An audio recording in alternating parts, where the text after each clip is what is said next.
Dan barang siapa yang mencari dunia yang halal tapi tujuannya, niatnya untuk memperbanyak harta, untuk bermegah-megah, untuk bearai, nanti dia di hari kiamat bertemu Allah, Allah marah kepadanya. Nah, ini contoh orang yang mencari dunia tapi niatnya kada baik. Padahal dagangannya sama, yang dijualnya sama, cuman saya punya niatnya bagus, kayaknya hari kiamat bercahaya wajah seperti bulan pertama, bulan purnama. Nang saya ini niatnya kada baik, Allah marah. Nah, jadi silahkan kita mengurus dunia, tapi jangan lupa bahwa niatus salihah itu mesti ada, niat yang bagus.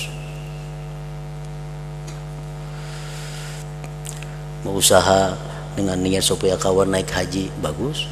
Berusaha dengan niat supaya kawan umrah, bagus. Dengan niat berusaha sebeda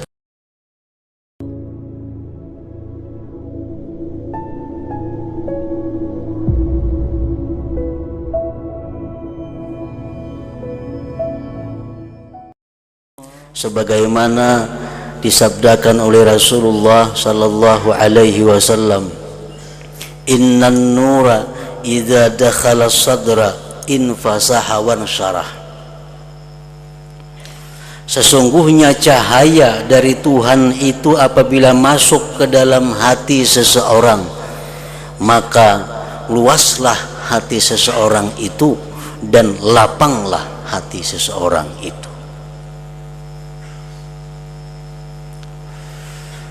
Sahabat Rasulullah bertanya, faqila ya Rasulullah hal lidzalika min alamatin yu'rab. Adakah yang demikian itu wahai Rasulullah tandanya?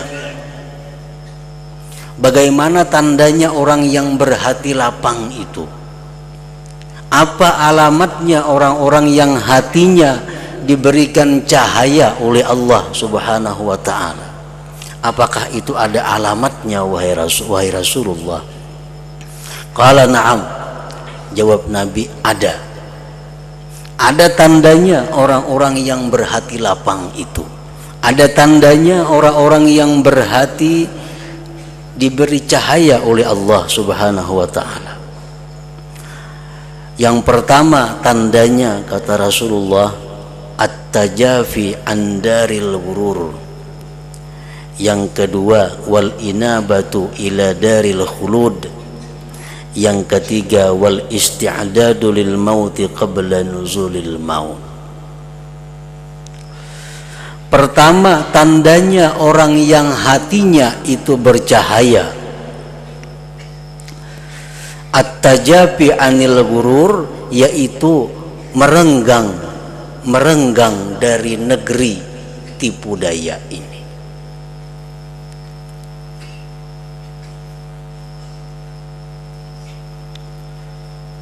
Yang kedua, kembali kepada negeri akhirat yang kekal. Yang ketiga, bersiap untuk kematian sebelum datangnya itu kematian. Nah, tiga ini tandanya orang yang berhati lapang, orang yang punya hati diberi cahaya oleh Allah Subhanahu wa ta'ala. Yang pertama, Rasulullah menyebut at-tajafi anil ghurur, renggang daripada negeri tipu daya. Maksudnya renggang itu adalah bahwa dunia itu bukan merupakan perhatiannya yang utama. Dunia itu hanya dijadikannya sebagai bekal untuk hari kembali. Nah, itu yang dimaksud dengan renggang. Orang-orang yang menjadikan dunia sebagai tujuan utama, orang-orang yang menghabiskan waktunya untuk mengejar dunia, itu orang-orang yang merapat dengan dunia. Pikirannya dikatakan 90% pikiran dunia. waktunya 90%, 60%, 70% untuk mengurusi dunia. Ini bukan renggang dari dunia, merapat dengan dunia. Nah, kalau orang yang renggang dengan dunia itu adalah bukan yang utama baginya. At-tajafi andaril ghurur, merenggang daripada negeri yang tipu daya. Kenapa dunia ini disebut dengan tipu daya? Dunia disebut dengan negeri tipu daya. Para ulama mengatakan antara lain dunia ini disebut tipu daya. Bagaimanapun baiknya dunia ini kepada kita, bagaimanapun sayangnya dunia kepada kita, ujung-ujungnya dia akan meninggalkan kita. Nah, ini contoh tipu daya dunia. Kita dirangkulnya, kita didekatinya, kita diberinya, kita disayangnya, tapi ujungnya dia akan meninggalkan kita. Akhirnya kita jadi sedih, akhirnya kita jadi menderita. Nah, itulah contoh bahwa dunia ini tipu daya. Para muhibbin rahimakumullah, pengertian merenggang daripada dunia itu bukan berarti kita menghilangkan pemikiran atau waktu untuk dunia sama sekali. Agama kita tidak melarang kita berurusan dunia. Agama bahkan mengatur bagaimana orang berusaha. Agama mengatur bagaimana orang bertani, beternak, berdagang dan sebagainya. Itu menunjukkan bahwa agama tidak melarang kita untuk mengurus dunia. Namun jangan sampai dalam hal mengurus dunia itu kita disebut orang yang rapat dengan dunia, orang yang akrab dengan dunia. Karena rapatnya kita dengan dunia, akrabnya kita dengan dunia, sehingga menyita banyak perhatian kita, menyita banyak waktu kita, itu menunjukkan hati kita sempit, hati kita tidak ada cahaya dari Allah Subhanahu wa ta'ala. Para muhibbin rahimakumullah, silahkan kita berusaha dunia, apapun usaha kita, tapi para ulama mengingatkan jangan lupa 3 hal. Kalau 3 perkara ini kita langgar, itu menunjukkan bahwa kita sudah termasuk orang yang terjerumus ke dalam jurang dunia. Tapi kalau 3 perkara ini masih bisa kita pelihara, kita masih bisa selamat daripada yang dicela. Yang pertama, mereka ulama mengatakan kepada orang-orang yang berurusan dengan dunia, seperti berusaha dan sebagainya. Yang pertama, an-niyatus salihah, niat yang baik. Nak berdagang silahkan, nak bertani silahkan, berkebun, beternak, jadi pegawai, jadi buruh, jadi apa silahkan. Tapi pertama niatnya bagus, niat bagus.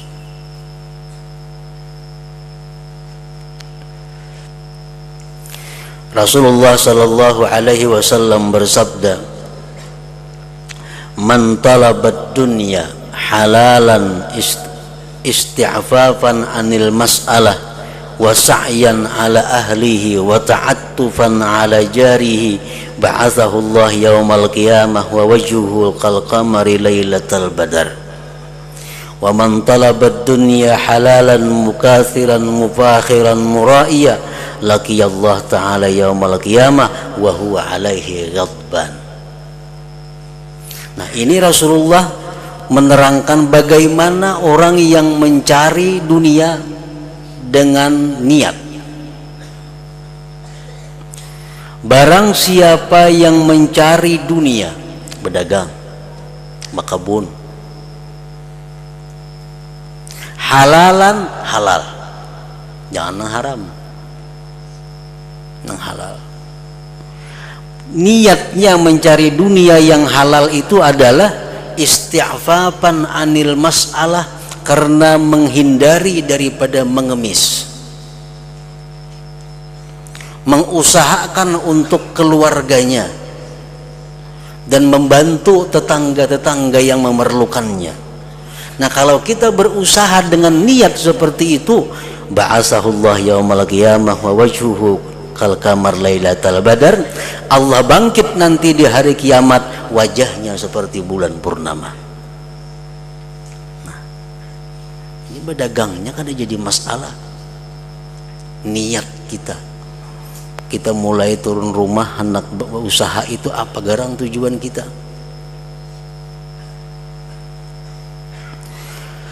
Dan barang siapa yang mencari dunia yang halal tapi tujuannya, niatnya untuk memperbanyak harta, untuk bermegah-megah, untuk bearai, nanti dia di hari kiamat bertemu Allah, Allah marah kepadanya. Nah, ini contoh orang yang mencari dunia tapi niatnya kada baik. Padahal dagangannya sama, yang dijualnya sama, cuman saya punya niatnya bagus, kayaknya hari kiamat bercahaya wajah seperti bulan pertama, bulan purnama. Nang saya kung ini niatnya kada baik, Allah marah. Nah, jadi silahkan kita mengurus dunia, tapi jangan lupa bahwa niatus salihah itu mesti ada, niat yang bagus. Berusaha dengan niat supaya kawan naik haji, bagus. Berusaha dengan niat supaya kawan umrah, bagus. Dengan niat berusaha supaya dapat keuntungan, saya membantu tetangga, membantu ini sebagainya. Nah, itu niat yang bagus. Yang kedua, bagi orang-orang yang berurusan dengan dunia, yang mesti dijaga adalah wifaqus syariah, mensesuaikan syariat. Berdagang sudah diatur oleh agama, bagaimana cara berdagang yang sah, bagaimana cara berdagang yang tidak sah, bagaimana cara berusaha yang diridai Allah, bagaimana cara usaha yang dimurkai Allah.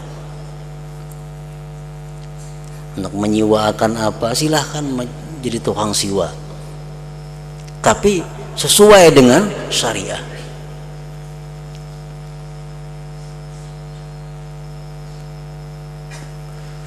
Artinya kalau niatnya bagus tapi usahanya kada sesuai dengan syariat, maka niat yang bagus itu kada akan bermanfaat. Orang gawian nang haram, gawian menipu orang, tujuan nak bersedekah, menambahi dosa benar. Menambahi dosa bukan dapat pahala. Nah, wifaqus syariah. Yang ketiga, supaya orang-orang yang mencari dunia tadi tidak termasuk dekat dengan dunia, la tulhi an dzikrillah, tidak melalaikan dia daripada zikrillah. Nah, waktu sembahyang kada terganggu, waktu membaca Quran kada terganggu, waktu menuntut ilmu kada terganggu, waktu membaca wirid kada terganggu, karena dagangannya, karena pekerjaannya semua teratur. Nah, berdagang ya berdagang, karena zikir ada lagi jam-jam tertentu. Nah, sehingga dagangannya itu kadang mengganggu dengan zikrullah, dengan sembahyang dan semisalnya. Nah, bila mana kita bisa berusaha dengan tiga perkara tadi, niatnya bagus, usahanya sesuai syariah, dan kita tidak melalaikan mengingat Allah Subhanahu wa ta'ala, maka kita termasuk sudah dalam golongan orang-orang yang renggang daripada dunia tadi, yang menunjukkan bahwa dada kita, hati kita lapang, hati kita diberi cahaya dari Allah Subhanahu wa ta'ala.